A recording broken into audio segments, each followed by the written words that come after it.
जय श्री कृष्णा। दाऊ दादा की जय, नंद बाबा यशोदा मैया, रोहिणी मैया की जय, ब्रजधाम की जय, यमुना मैया की जय। करो हरि दर्श भरी भरी नैन आली। श्री हरि विलासी जी का ये पद है।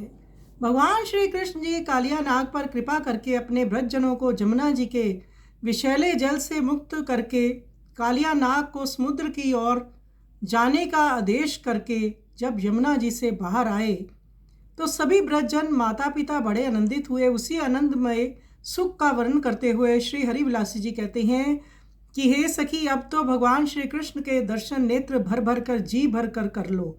इस मनमोहक छटा पर हमारे प्राण न्यौछावर हैं। प्रभु की त्रिभंगी मुद्रा, सभी अंग अंग की शोभा निराली है। प्रभु ने नटवर का वेश बनाया हुआ है। वे देखो सखी, मुकुट में से उनकी घुंघराली अलके उनके कपोलों पर मंडरा रही हैं। कानों में कुंडल व चंचल नेत्रों के दर्शन करो। पीत वस्त्र, कमर में गले में सुंदर माला धारण की है। वंशी में मधुर नाद एवं कोमल वाणी से संभाषण कर रहे हैं। हरिविलासी जी कहते हैं कि प्रभु की मधुर मुस्कान की आभा तो अब हृदय में दिन रात बस गई है।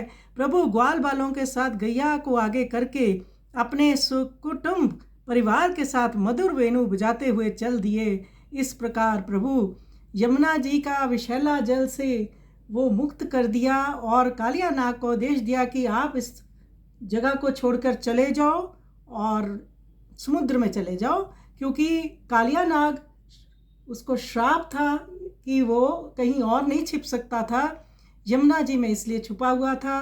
तो भगवान अपने ब्रजजनों के लिए यमुना जी का जल निर्मल करना चाहते थे, इसलिए ये लीला रची। तो आइए सुंदर पद का हम श्रवण करें।